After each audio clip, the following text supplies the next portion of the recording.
Ka, Srinamala, Judy, Alden, hello.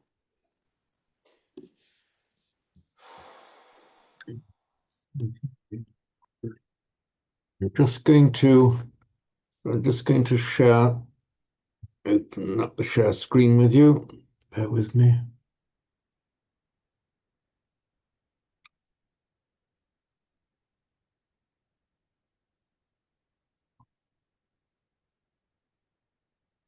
Yep. Hello, Simon, Christine.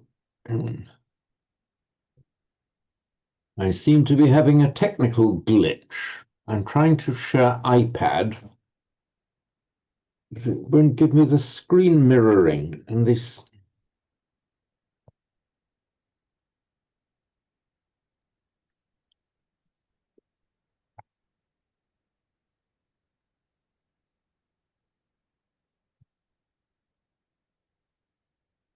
Again.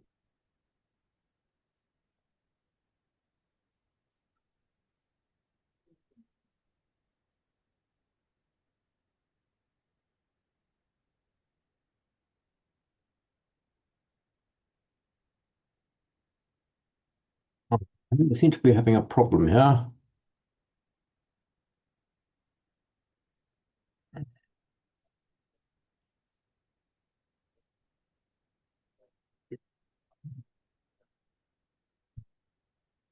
Okay, we've got a problem. I'll see if I can rectify it later on.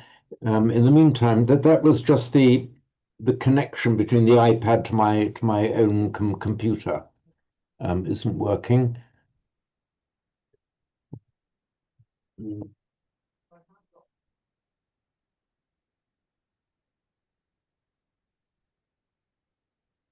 So there's no Mariano. That now having failed to work, I'll just turn off my audio while I say, no, I didn't. Um,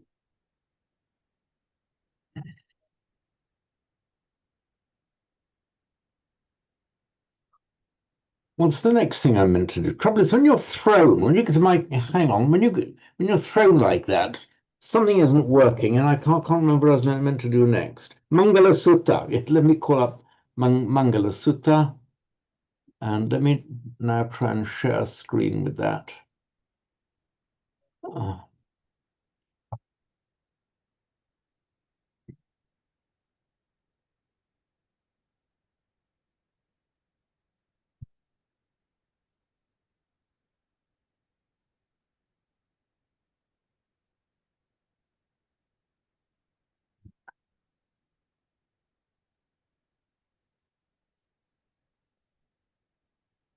Okay, you should see the Mangala Sutta on shared screen. Good.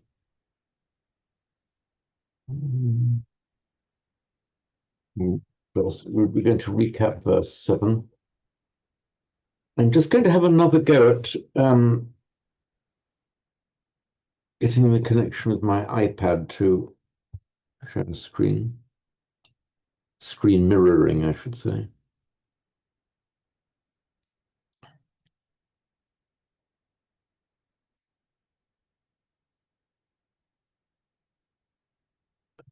It's just got this kind of loading wheel going round and round and round. So the right button has been pressed, but it's just not making the connection. I don't know why.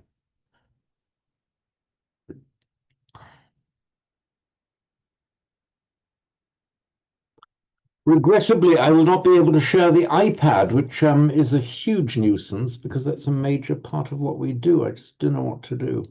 Turn it off and turn it on again. Oh. Turn off. Let me turn off the iPad. Just to confirm. Hang on, I have a voice. Just to confirm, do you want to restart this device? Thank you, I do. Restart. I haven't had that before.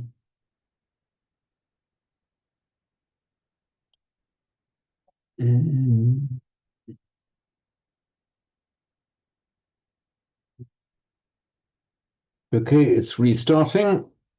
Sorry about this.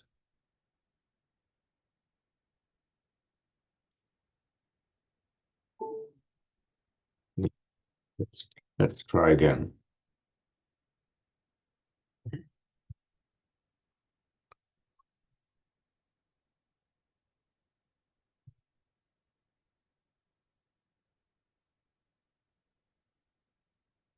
Now, let's try again. Here we go.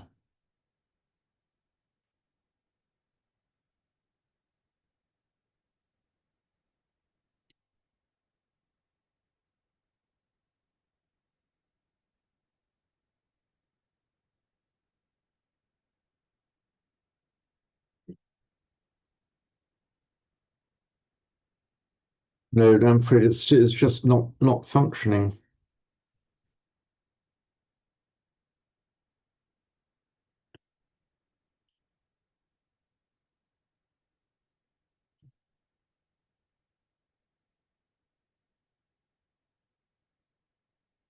And now it says resolve conflict. There may be conflicts around the ports. You might want to restart. Right.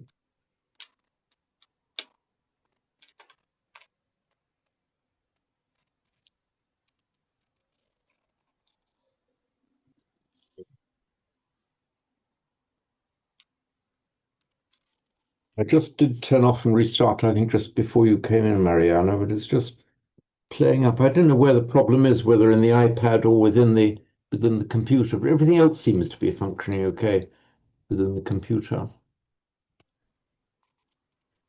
You might want to restart both, but it is a pain, I suppose.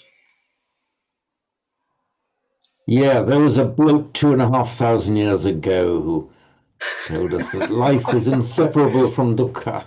Dukkha, yes. And I seem to be having the same problem. Just I've got the pane comes up saying screen mirroring, which is whereby I link the iPad to my computer screen. And I've just and the loading wheel is there, going round, round, round. Samsara-like, the wheel goes round and round and round, but it's not actually producing a desired result. Indeed, there are so many similarities between this and human life.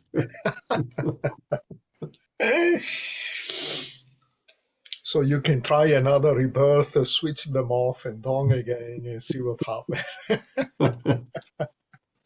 Yeah, the problem is I might come back in the same frame of mind, you see, so that will just any number of times as turning off and turning back on. Okay, sorry about that. So you are in the bardo now. Very good. I am in a kind of rather uncomfortable bardo, yes. Okay, there we are. I don't suppose there's anything I can do about it at this stage. It had been working so well for so long that I now can't even remember where I put that. I've got a whiteboard thing, but a little portable whiteboard, so I could have been able to write on it and show you. But what I will try and do, if I have to write anything, is just do it by typing it on screen.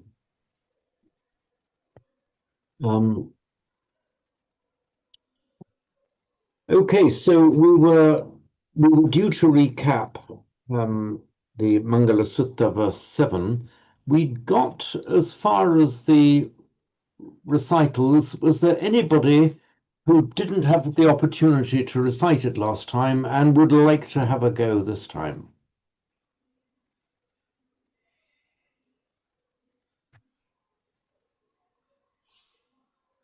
Well, please just remember we had started the recitals, I think, had we? Yes, I see Palden, yeah, we had. Okay. I will ask a second time. Bother asking a third. That's what you did with the Buddha. Or anyone ask a third time, they've got to do it. So anyone feeling the need to recite it? I'm pretty sure that Mariano might have had to leave us before before having the opportunity to did you recite it last time? Any excuse. All right. Okay, so Mariano then I'm fairly sure didn't. All right. And Let then me if there have are a other go. volunteers after Mariano, we'll move on to the next text then. Dhanancha dhammacharyacha nyatakanancha sangaho anavajjani kammani etamangalam uttamam. Yes, that was pretty good, Mariano. There was, can you just say Nyatakan? I think Nyatakanancha it came out. Nyatakanancha. Nyatakanancha. Okay, very good. That's I fine. got the impression that last time before I went, you said, "Can you do it, Mariano, because you are going next?" Ah, in fact, I do remember now. I do now because there is still resonating in my ears from last time this very Italian sounding o at the end Oh, rather yes, than the that more one as Sanskrit and well. Pali o sound. Right then. So, anyone else? Yes, welcome, Sanyu. Was there anyone else then who needs to have a go? And if not, we can move on to the next text, Dhammapada, chapter 9, verse 11. Right. So we will do then.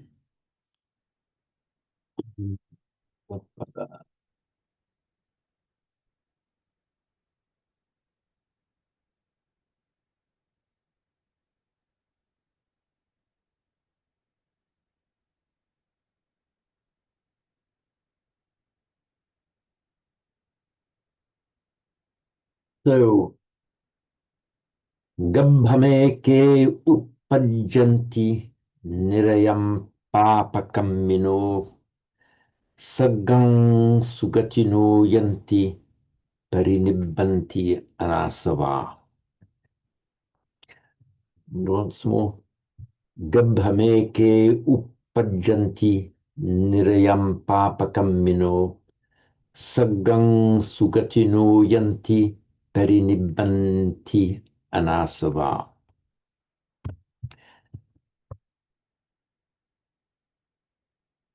So eke, well, eka literally means one.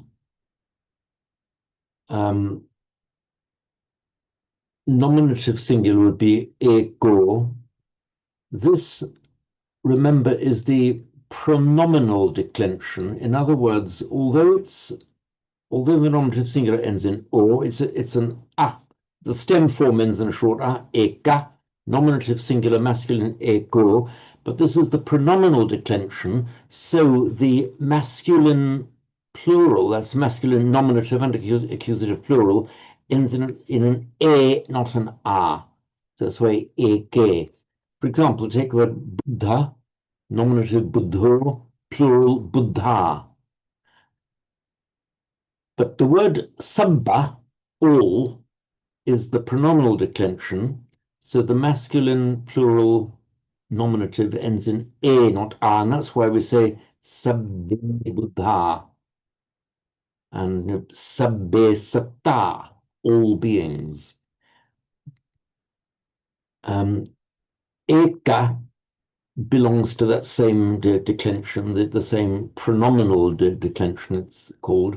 It's called that simply because a number of the words in it are pronouns that behave in a slightly different way. So eka is one of those words, so it makes the masculine nominative plural eke, literally ones. That just means some people. So eke, certain persons, some people. Uppajjanti,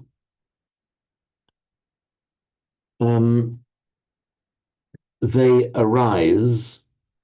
Remember, the root here is the pad root, and in Sanskrit it would be utpadyante with the dy. It's a class 4, so not utpadante, but utpadyante, and that dia between vowels by regular phonetic mutation becomes a double j in Pali, uppadyante. And it's the same ut plus pad that we have, for example, in our very well-known Paticca Samuppada. It's the uppada. So utpada. So it means to arise, but in this context, it means to be reborn. But the basic meaning is to arise. And again, in the doctrine of Paticca Samuppada, which in Sanskrit is Pratitya Samutpada. Oops, let somebody in. The utpada there, of course, is not being born. It's the moment by moment arising of basically everything, physical states, mental states, phenomena of all kinds. So this utpada is very broad in its meaning and application. It is the arising or coming into existence of anything from the universe right down to the trivial transient thought. It's the utpada, in Pali uppada, of them all. Interestingly, note here, I would have, if this verse hadn't been written as it is, I would have expected to see not gabham, but gabhe. They arise in a womb. But here it seems it's being treated as if it were a verb of motion. You're going to a womb. In other words, going for a human rebirth. So it's in the accusative. So gabham upajjanti, not gabhe upajjanti. As I say, possibly because it's being treated as a verb of motion. It does make sense though, doesn't it? Because it's not a passive business, is it? It's almost, there is this sense that you make a choice in some way. Well, I don't know if this early on, but certainly when you get into Tibetan Buddhism, it's like you're in the bardo and you're making a decision about your next incarnation in some way. So it kind of makes sense to me. It does. It's right. No, I mean, if you're conscious enough, in the bardo, that's where I'm going now. So a choice, and you go for it. Is that the kind of thing you had in mind, Poland? Yeah, or even if you're not conscious, it's like there's some kind of karmic process of deciding to where your next rebirth's going to be. But the idea of motion, going for that, can't stay where you are, got to go to somewhere. That does make sense. So Gabhameke upajjanti nirayam papakammino. So Simon, sorry. Just a couple more points about the Gabhameke. If it were in the locative, so asmin, amhi, or a, how would they get round the meter? How would they join that to the ak? I'm sorry, I don't think I fully understood your point. Well, it looks as if it ought to be in the womb, so it would be the locative in, so it would be gabhe, as you said, and could also be gabhamhi or gabhasmin, presumably. Yes, it could indeed, yeah. How would they join that, if it were the a, how would they join that to the ak to make that compound so that it didn't have the two vowels? You had an A followed by another A. Yeah, what would they?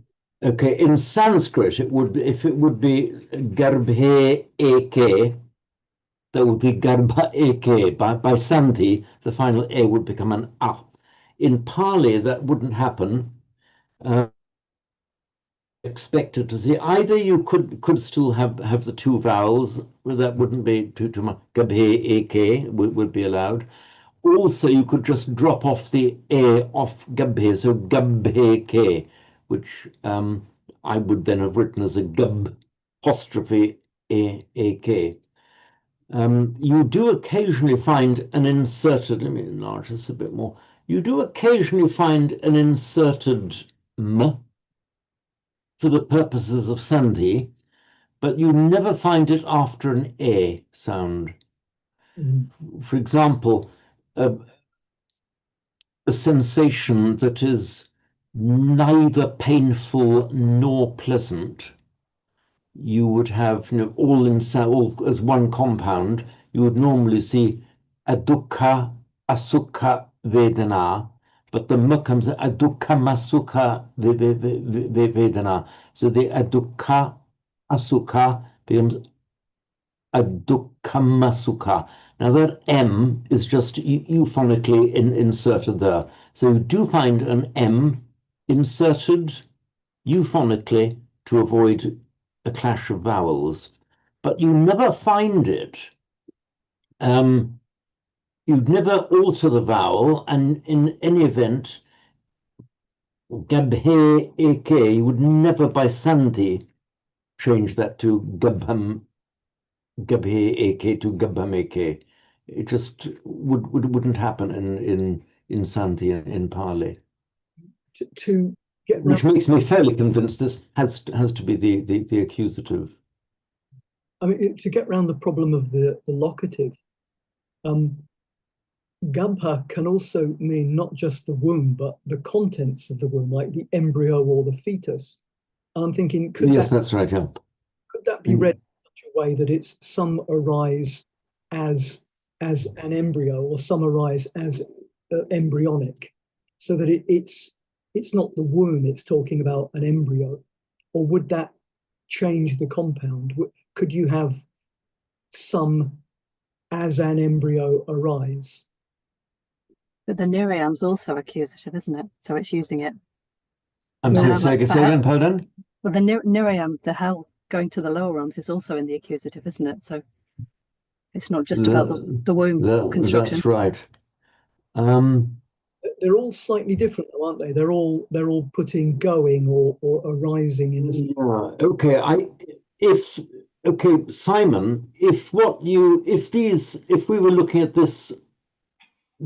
these words that I've highlighted, if we were looking at those just in isolation, I would say there could be some merit in what you say. But the thing is, if you look at the next two words, nirayam papakamino, you've got a verb in the accusative, a noun in the accusative here, nirayam, and papakamino, a noun in the nominative plural. Where's the verb? What's happening here is this same verb, upajanti, does service for two separate subjects. The first subject is eke, and the second subject is papakamino. Some arise in a womb, or some go to a womb, others to hell. We can do the same in English. One verb does service for two subjects, and the entire feeling of the line makes me fairly convinced we've got the single verb upajanti, again with two separate subjects, eke and papakamino. There is another little point which I don't know whether it is relevant, but the locker we are moving to, it is co-arising as well. It is not just there waiting for you. It is part of the coming into being. So there is that kind. And, if it was already there, static and so on, a locative would be perhaps more to the point. But if it is co-arising, it is a movement into. That's an interesting point there. I'm wondering, actually, Mariana, whether you were getting even more subtle than the original writer of the Dhammapada. Did that degree of subtlety that Mariana has just displayed exist in the mind of the original writer? Interesting point. I'm just about to double check to see.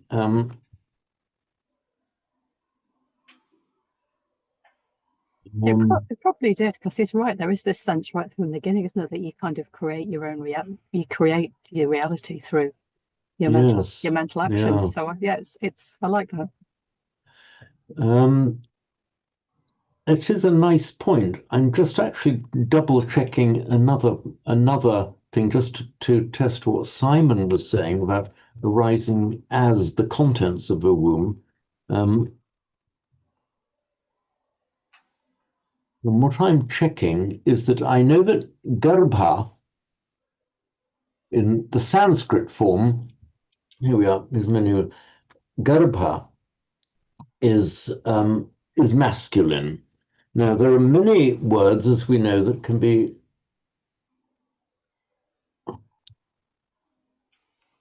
don't know why this Pali Text Society dictionary does this to me. It always starts off with a quarter page. I'm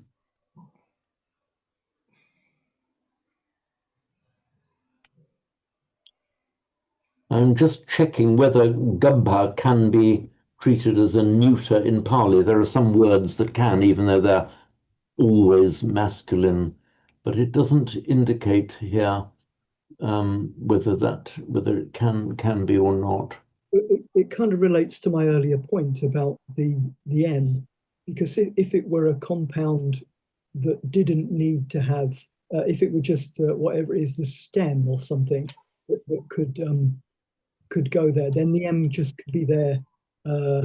Okay, you're right about that, Simon. If it was simply the stem form, yes, then you could put an M in for euphony, as in the example that I just quoted. Adukha asukha vedana is actually commonly written, I think always written as adukha masukha, and that adukha masukha there is put in for pure euphony. But this couldn't be a stem form here, because gabhaeke or gabhameke, what would that mean? It wouldn't actually, like, I can't make it mean anything. Well, it would mean something like some.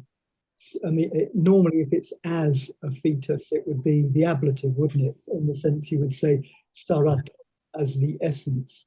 And I'm just wondering whether there's another way of doing that. Some as a fetus arise.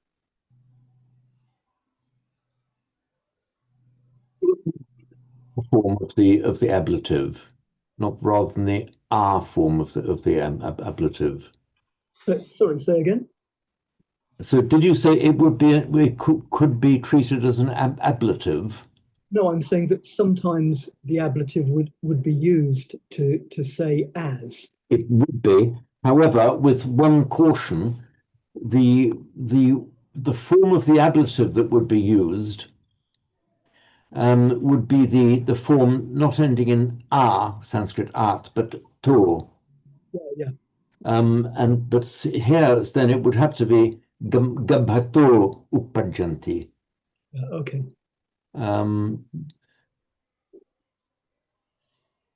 As you know, he dwells contemplating the body as body, would be kayam kayato samanupassati. Yes, there's also he grasps the essence as the essence, sarato. That's right. Saram sarato what's the word for it? Ganhati or something like that. So that's exactly right, Simon. But there, yes, I mean, if I'd seen gabhato uppajanti eke, yeah, that would be. My mind might struggle with it slightly, but I worked that one out. Yeah. Here, I think, and we've had some really ingenious interpretations of it, but I think the only one that, at the moment anyway, I feel satisfied by is it's uppajanti, treated as a verb of motion, and therefore with the accusative of motion. But let us not exclude the other ones. They're all possible. Can I throw something else in, James? Oh, goodness me, my poor old brain. Okay then, Paladin, come on. The last pada of the Betta Sutta, it talks about coming to a gabbaseham, so that in the accusative, going to a womb resting. Nahi gabbaseyam punaretiti. Yeah. That is a So- gabhasiyam. Nahi, so the closing words. Nahi gabhasiyam punaretiti. That is unambiguously a verb of motion, because actually that's actually the verb eti. I know, but it's just this sense that it's somewhere that you go towards rather than something you just spontaneously pop up in. That's a good point. That's a good point. It gives weight to the. I was thinking of the how it's perceived rather than the linguistics. Do you know, that's it's a very valid point, Palden. So if I've got you correctly, the nahi gabhasiyam punaretiti. You've got the eti is distinctly, I mean, unambiguously a verb of motion. He goes. And we've got what is evidently unambiguously the accusative of motion, gabhasiyam. Because the whole verse has got this sense of as you're reborn. Yes. There's different places you could go to take that rebirth. There's like a human womb, a heaven, a hell, a lower realm, or a parinirvana. Mm. So I think we can, despite, or indeed with great thanks for the ingenuity that has been displayed, I think that we can, these two lawyers here, weapon to the balance of probabilities, indeed, almost I would say beyond a reasonable doubt, say that we are talking about a verb, upanjati, being treated as a verb of motion. And it's something I hadn't spotted before. This word garbha, I'm looking at Moni Williams here in Sanskrit, garbha with the r in Sanskrit, and just becomes regularly gabha in Pali. I hadn't actually spotted this side. It's from the to conceive. And look at the word grab and concipere. Look at the Latin. It means to take, just to grab in. So there we are, where one is conceived.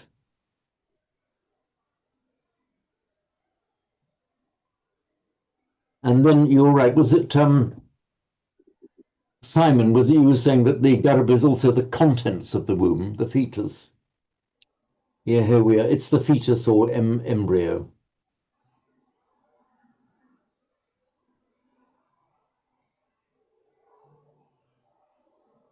And with all your funny extra words that Sanskrit will give you, including the rough coat of the jacka fruit. Okay, excellent. And okay, I'm just also looking up, following my own rabbit hole here.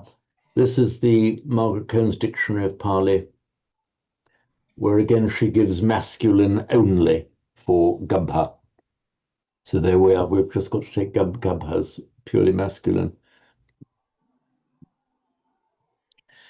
So nirayam,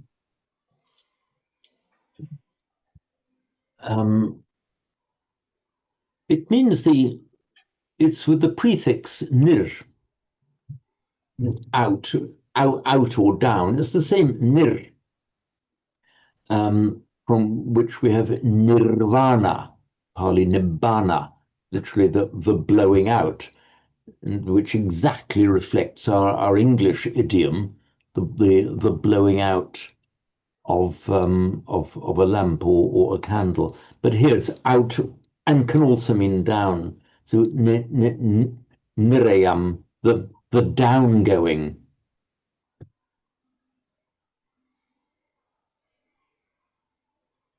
Just so that you, so just know what size. Just going to get my screen mirroring going again, but it's. It doesn't look like you have an app named Screen Mirroring. You can search for it in the App Store. I would say it seems to be overlapping with other down and out. Yes. Well, it does. There are certain overlaps there. And for example, ava and ava often away, ava away and down, that there is an overlap between them. In fact, it may be that the Latin ab, meaning from, actually merges both of those into one. And also you'll see the dictionaries will tell you that in both Sanskrit and Pali, you get quite an overlap between these words, and sometimes you will have a word turn out with an apa and another word with an ava, with no real distinction of meaning between them, as if even in the consciousness of the native speakers they were more or less merging. But ava is more down, and apa is more away. But as I say, with that, for example, there are sometimes it's very distinctly down. Now there's avakasha in Sanskrit, which becomes okasa in Pali.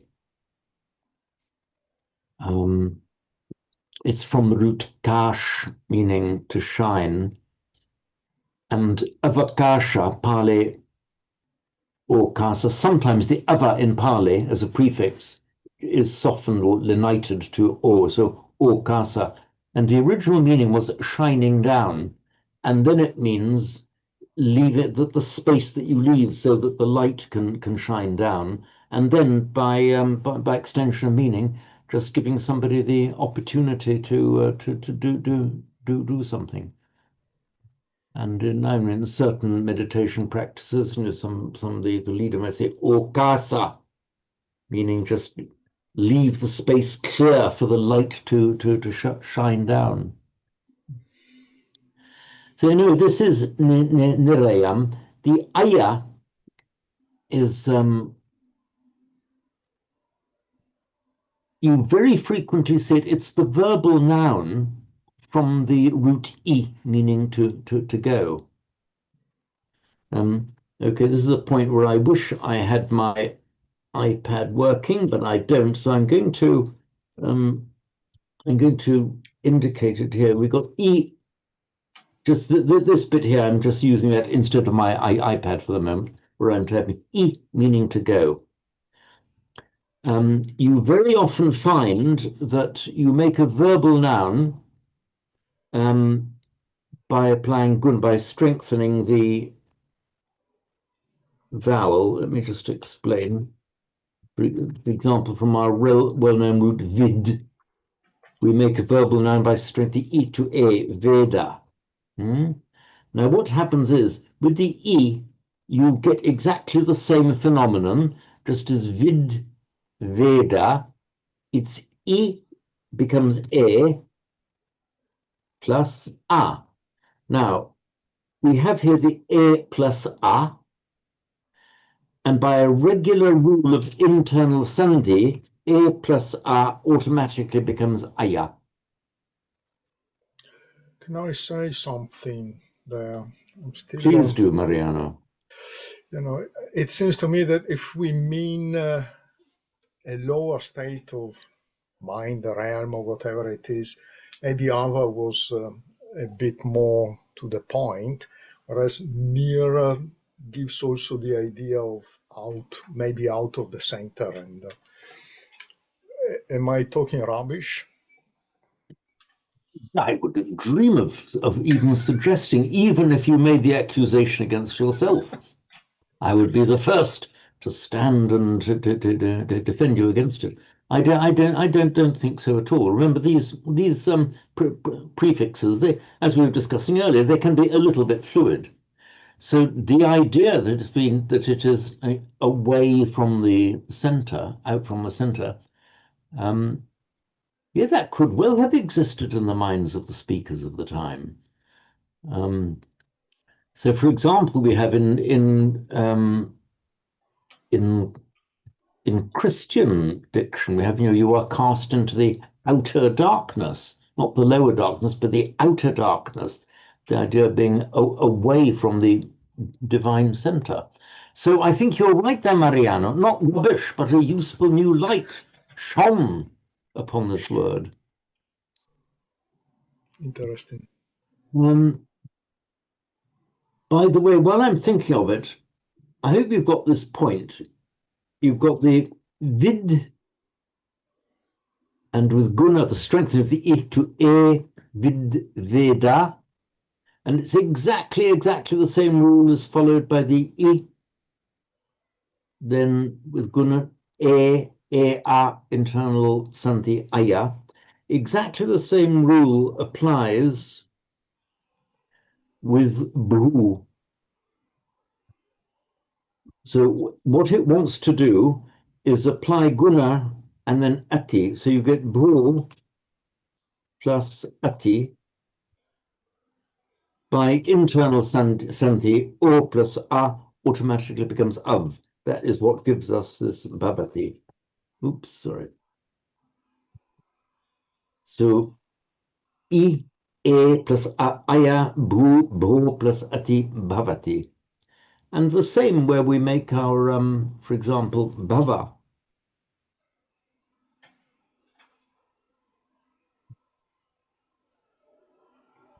As in becoming.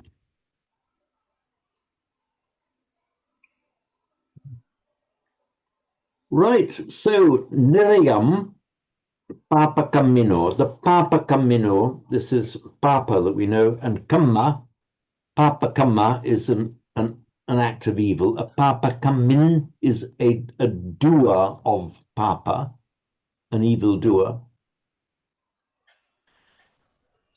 And it's with our common in ending, doers of evil.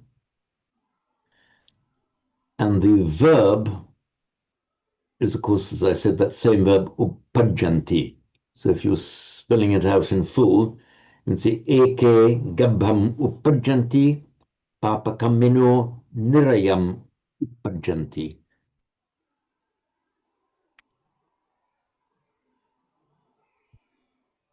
Saggang sugatino yanti.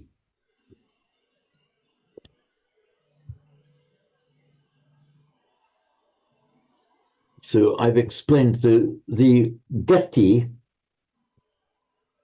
from the root gam, meaning to go. Gati is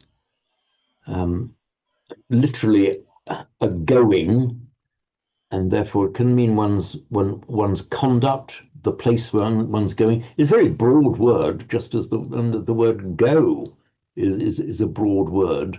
So sugatino means those who go well, in the sense of those who behave in a righteous way. Those of good conduct. And yanti Yanti, by the way, is just the singular eti, plural yanti. So anti yanti. Saggam, it is in Sanskrit swargam, and this swar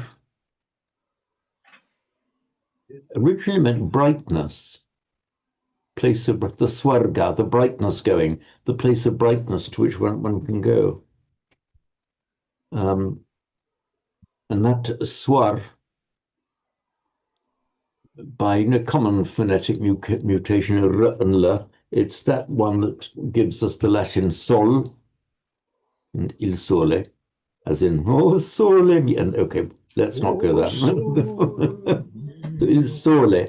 And also what happened was, when it came through the Germanic stream of languages, it actually mutated into an N, and that's where we get the English word, oops, what am I doing? The English word, come on, butterfingers on the keyboard.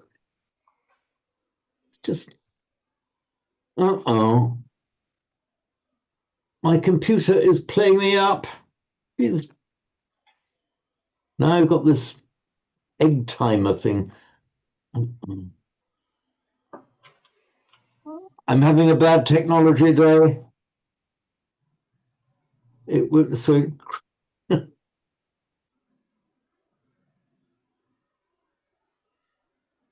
I seem to be stuck with something.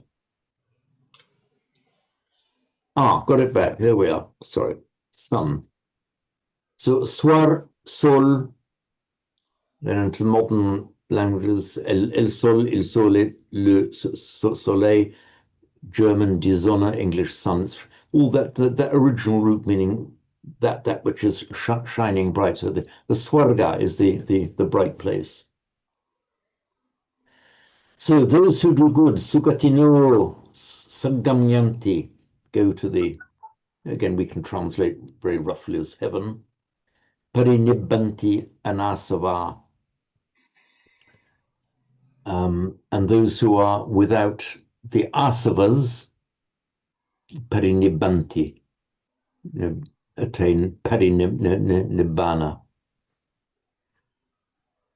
Jeremy, please come in.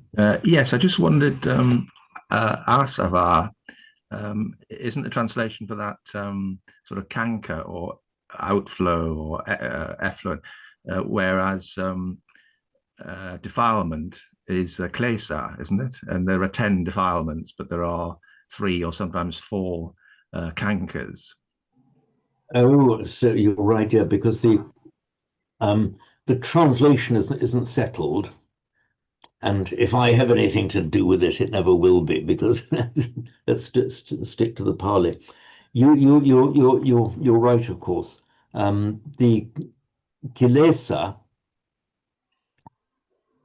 I'm terribly bad at remembering these lists. Can you help me here, Jeremy?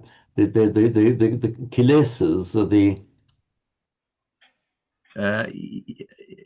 Yes, so the klesas, I mean, they sort of fall away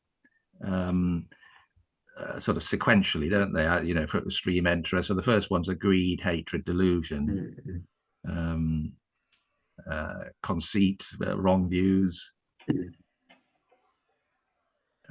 doubt, torpor, restlessness, shamelessness, recklessness. I think they're the you know, there is some variation in the lists, but I think the other thing is that when it says parinibbanti anasava, so those without, as I say, cankers or outflows attain parinibbana. So a central part of attaining both nibbana and parinibbana is the overcoming the cankers. That's right. Yes. So I'm just looking. I've just turned up the Pali English dictionary here, which is.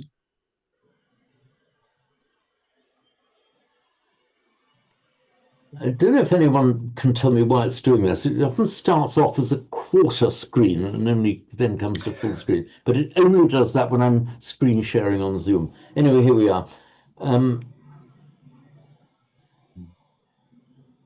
Sinful desires. So okay.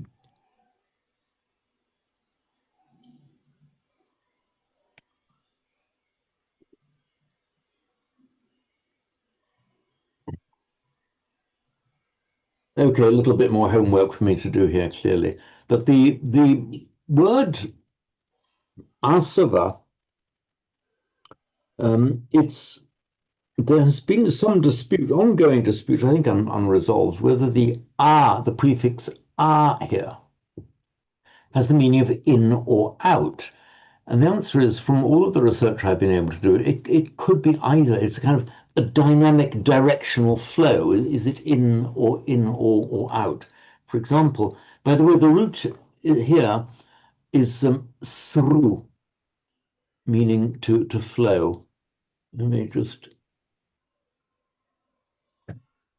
use this bit of screen as my whiteboard for the moment, my iPad. So that's the root sru. Remember to be carefully distinguished from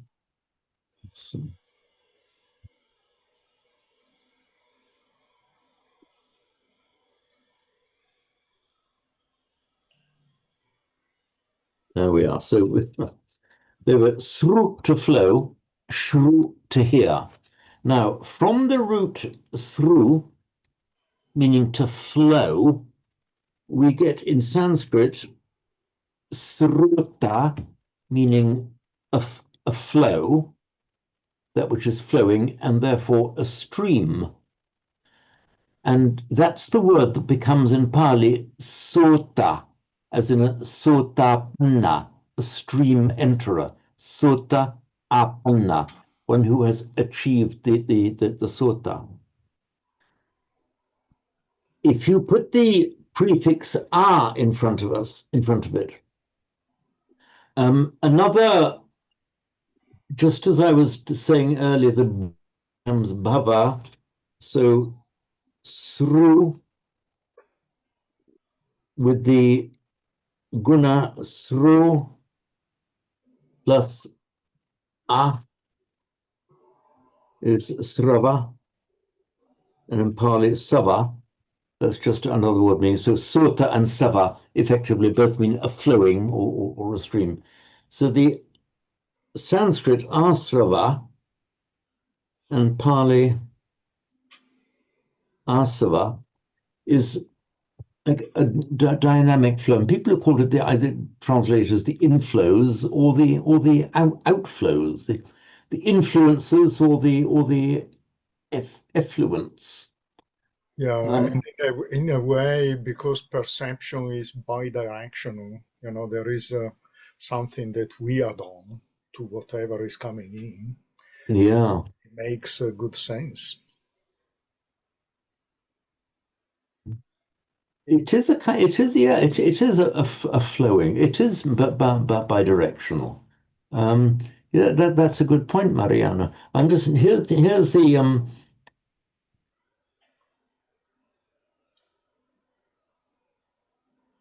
let me just look up asru.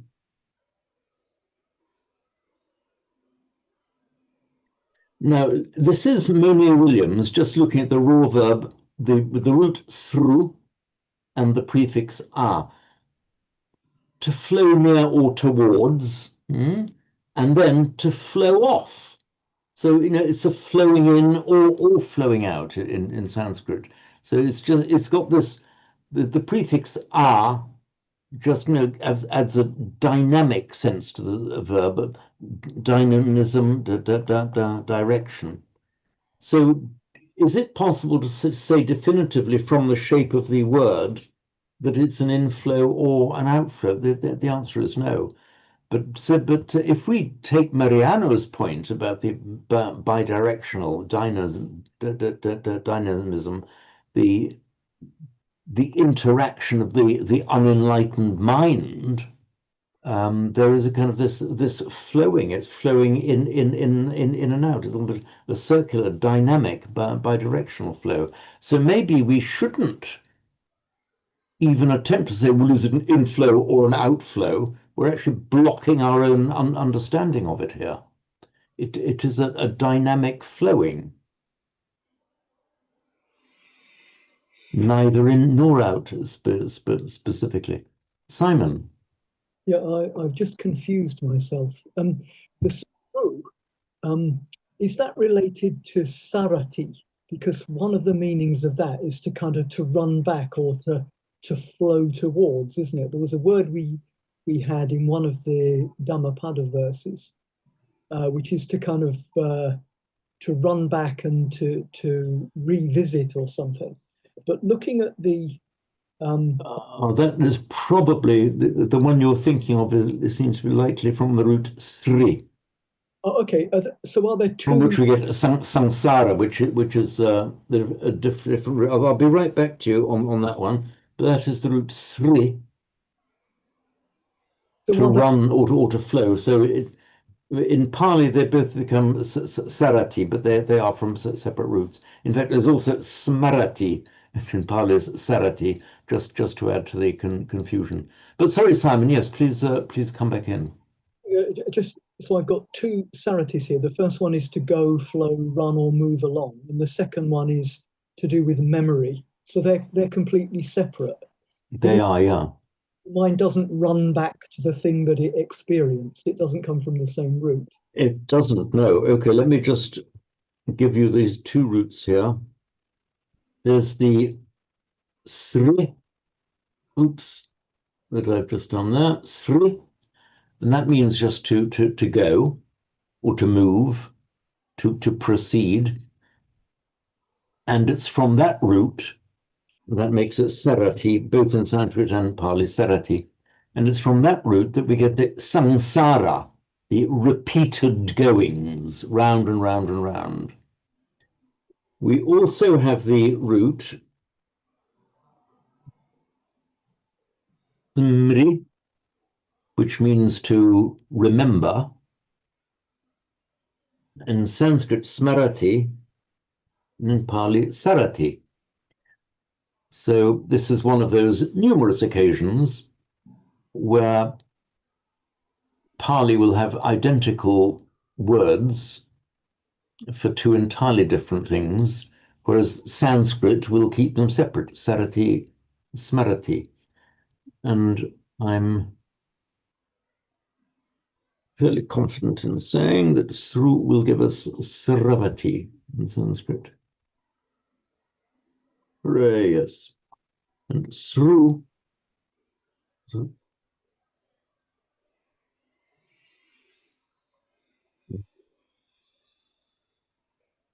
which Sravati, and that should come out in Pali as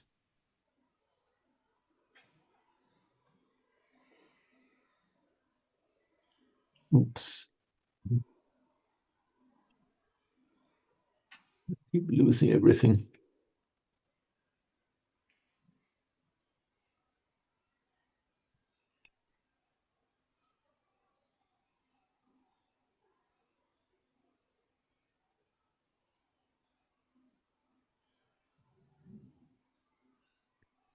Okay. Oh, done it again. Come.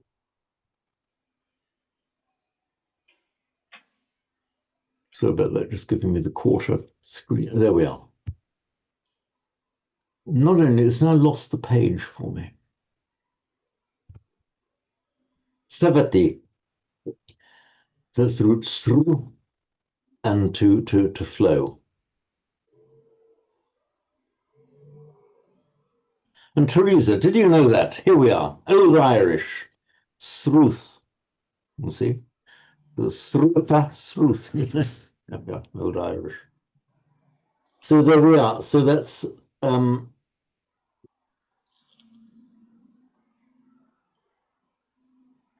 but Sri, Smrit, and Sru, three entirely separate roots, both make their present tense, two of them make their present tense Sarati and Pali, but they're all kept distinguished in Sanskrit. Did I see briefly Rao in Greek? You did correctly see that here. Rio in Spanish. Rio, see. In Spanish, and I can think of some Veneto Rosa, which is a small flowing. It actually could well be that, because we get a number of these words that have got a s in front of them in Sanskrit, but then they lose that s. So there's the reo, meaning the flow. Yeah. I wonder if the Rio and Rose, I wonder if they could well be from that same root. Yeah. Interesting. Does that mean river is as well? I'm sorry, Simon, say again?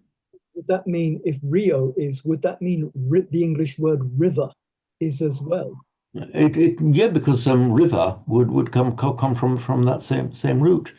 So there we are. It might well be. I'll double check that point. That's an interesting one. Even more because you got a reuma there in Greek, and so the U and the V would be. Oh, the revma would be in modern Greek, which would be a kind of rheumatism and that kind of thing. Yeah. Let me. I'm just going. I'll check the etymology of those words and come back to you on that next time. So, Papakamino Saggam Sugatino Yanti Parinibbanti Anasava. So here we've got the asava with whatever meaning we will attach to it, probably just best to go straight back to the scriptures. And here the negating prefix a, and of course un before a vowel, it can either mean the opposite of something, or as a compound adjective, a person who is without something. So the anasava here means one who is without asavas, or asava-less. Just as we have, I think I mentioned last time, dharma and dhamma. If you are adhamma, you are without the dhamma, rather the equivalent in English of talking about somebody being a godless person. The same broad idea. So nirvanti, then nirvanti in Pali, literally in Sanskrit, nirvanti means literally they are blown out. It's often called just they are extinguished. And what we have here, the Parinibbana, we have the Mahaparinibbana Sutta, for example. There's the Nibbana where you achieve Nibbana, or Nibbana occurs, and that is the extinction of the asa, extinction of everything negative, the kilesas and the asavas.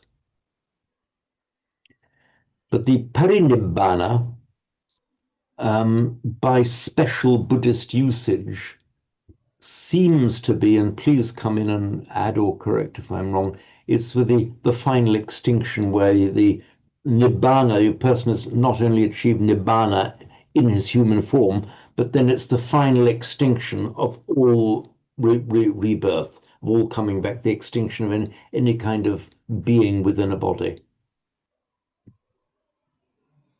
Save, of course, by those then who the bodhisattvas within the Mahayana tradition, those who then will choose not to enter Nibbana so that they can actually choose not to. They'll come back from the brink and choose to remain in a human body. But here, looking at this in a Theravada context, and also in the context of the verse, what happens on death? You can either gabbam upajjati, or nirayam upajjati, or saggam eti, or parinibbati. So this clearly is fairly clearly, I would say, is a reference to what happens at the end of your human life. One of these four things. Okay, see you then, Mariano. Bye.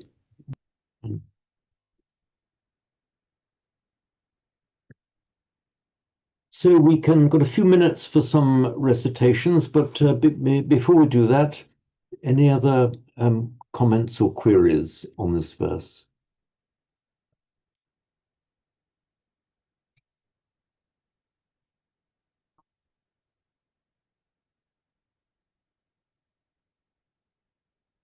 Were you trying to say something, Simon, or is it just your lips moving on mute?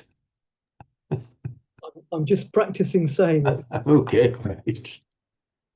Okay, then let's have a go at the recitation of it.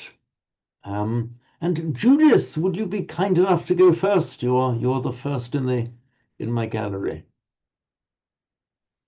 Yes, I always seem to be first. Maybe it's because you diligently log in first. Probably, yes. So, Gabameke upajanti nirariam papa camino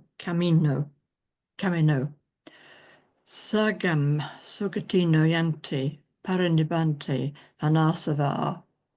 Right. Now, a couple of bits, being much more careful about holding the doubled consonants there. Can you just say gabba? Gabba. Gabba. Okay, right. So gabbameke upajanti. Gabbameke upajanti. Right. Now here's a good word to practice on, because we've got two doubles. We've got a double p and a double j. So can you say, even exaggerating the doubled nature of those consonants, uppajanti? Pajanti. Very good. Okay, that's fine. And also the papakamino, again, very clearly double that M. Papakamino. Papakamino. That is perfect. That's perfect. Okay, so say it once more. Papakamino. Papakamino. That was perfect. Thank you very much, Judith. You got it. You got it. Okay, so the next on my gallery, Shrinimala. Can we come round to you, please? Yes, yeah. Gabba making uppajanti nirayam papa kamino sangang sugatino yanti parinibbanti anasava. Wonderful. Thank you, Shrinimala. Thank you. Palden.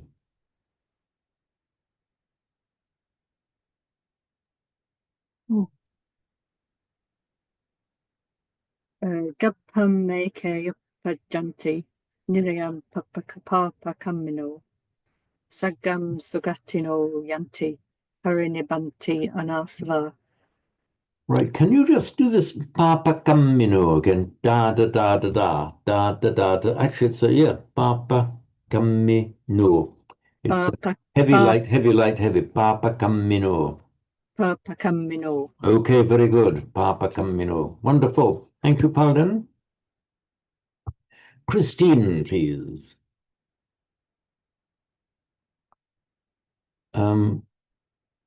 Unmute, Christine. There we go. There we go. Okay, terrific. Abbahameke Uppajanti Niram Appakamino Sajam Sugatino Yanti Parinibanti Anasava. Anasava. Anasava. Da da da da. Anasava. I think I detected you pronouncing these G's as a J sound, but it's got sagam, sagam, Sagam. sagam. Sagam. Yeah, sagam. And can you just say this first line again, but with particular emphasis on the doubling of the doubled consonants. Let's see. Abham.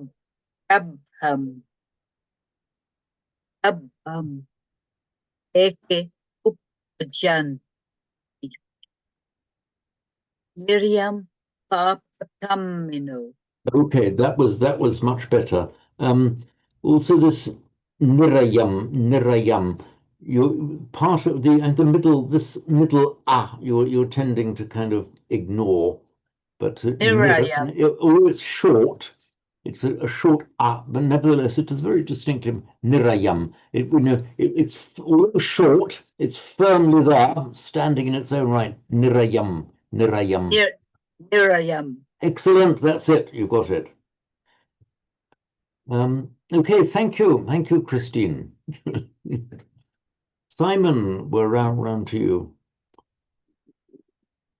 Gabhameke Uppajanti Nirayam Papakamino Sagam Sugatino Yanti Parinibanti Anasava.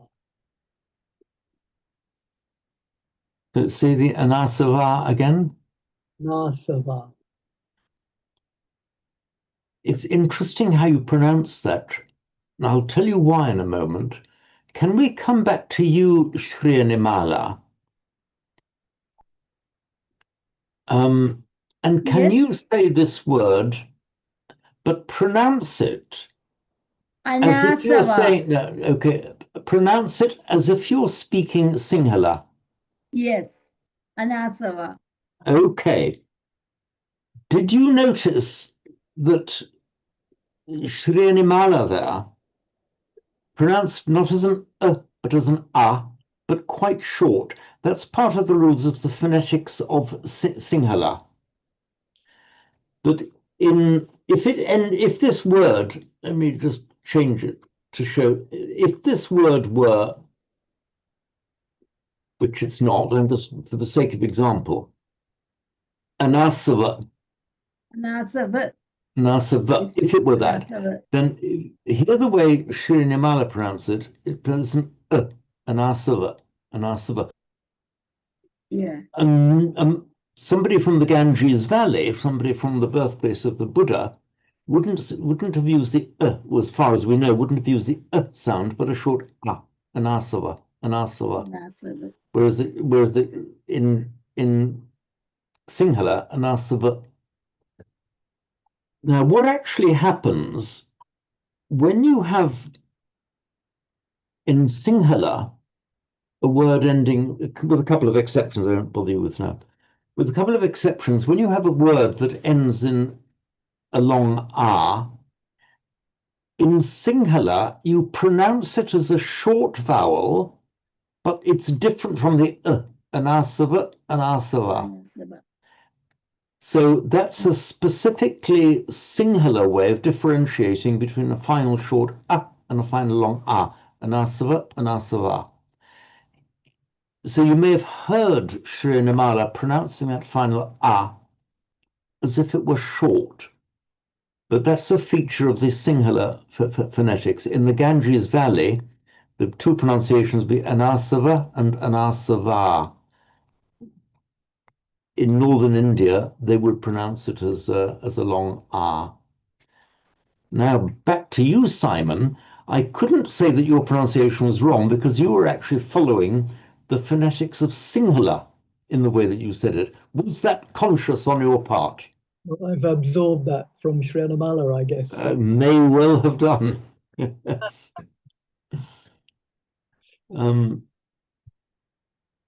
So, if you just say again in a Gangetic style, as it were. That's with a lot. Just say just that last word, as if you were an inhabitant of the Ganges Valley. Anasava. Okay, that's right. Yeah. Okay, there we are. Okay, thank you, Simon. We're round to you, Sanyu. Before we start, Sanyu, I'm conscious that I owe you a reply to your email, which I will do. Sorry. It's okay. I'll find it out. Okay, yes, please let us have your recitation. Gabba meke upajanti nirayan papa mino sagam sugatino janti parinibanti anasava. Okay, right. I noticed that in this word gambhameke, if you want to make a break, but firstly, it's better not to make a break. Pronounce it all in one flowing sound, gambhameke. But the way you pronounced it was actually gambhameke. Gambhameke. So say either gambhameke or gambhameke. Gambhameke. Okay, very good. Ideally, you'd want to pronounce it as one flowing sound, gambhameke. I'll tell you why. If you look at in this line, of course, gambhameke. If you look in the Devanagari, gambhameke, but that's just a feature of the Devanagari script. If you write them together, gambhameke, if you divide it into syllables, gambhameke,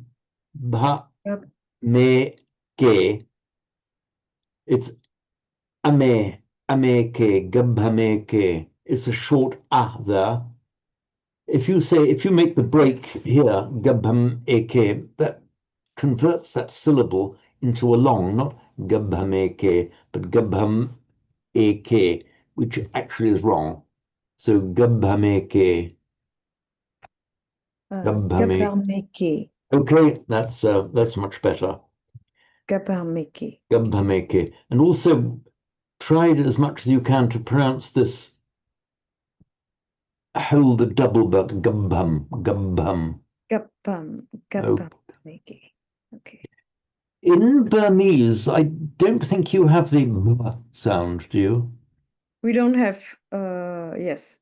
Aspirate right. sound. You don't have the aspirates. Yes. Um, For the voice consonants. Yeah, okay, fine. I've got so in fact it's exactly the same with the Thai, or completely different languages, of course. It's the same with the Thais that they got the b and the Thais can't. So that's why the Thais talk, for example, at the dhamma, whereas in fact an Indian speak would say dhamma. Thais say dhamma. How would you pronounce dhamma if you were using the word in Burmese speech? Dhamma. Sorry? Dhamma. Okay, Dhamma. so the As if there's no aspiration. Okay, I've got it. So that's very interesting. So the Burmese will pronounce it with the d, but without the aspiration, dhamma. Dhamma, yes. The Thais will pronounce it as an aspirated t, thamma. Okay, so neither of you, neither the Burmese nor the Thais have that sound, and you get round it in different ways. In Burma, you drop the aspiration, and in Thai with the aspiration, but as an unvoiced thamma. Okay, thank you for that, Sanyo. I hadn't known that. That's interesting. Thank you. Good. So finally, then, before we wind up, we're round to Teresa.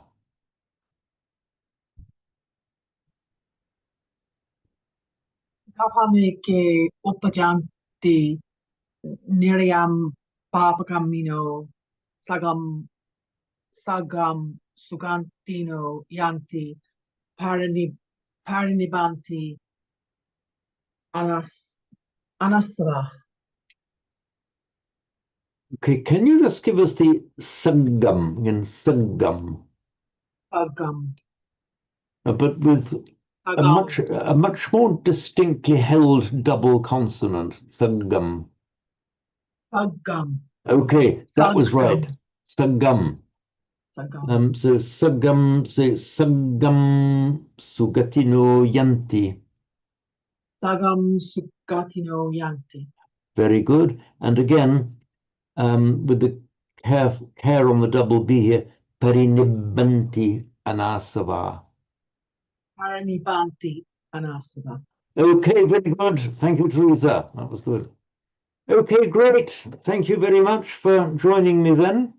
And see you next week. I see we've just been joined by Annie Jinba de Jong. Welcome, but we're just at this moment winding up. If you wanted to join us for the Sanskrit, we're on the same Zoom platform at 1:45 UK time. Okay, thank you all then. Thank you all. Thank you, sir. Bye. Thank you. Goodbye, Orca. Thanks, James. Thank you. Thank you. Goodbye. Goodbye Bye, to all. James. Bye. Thanks. Bye. Mhm.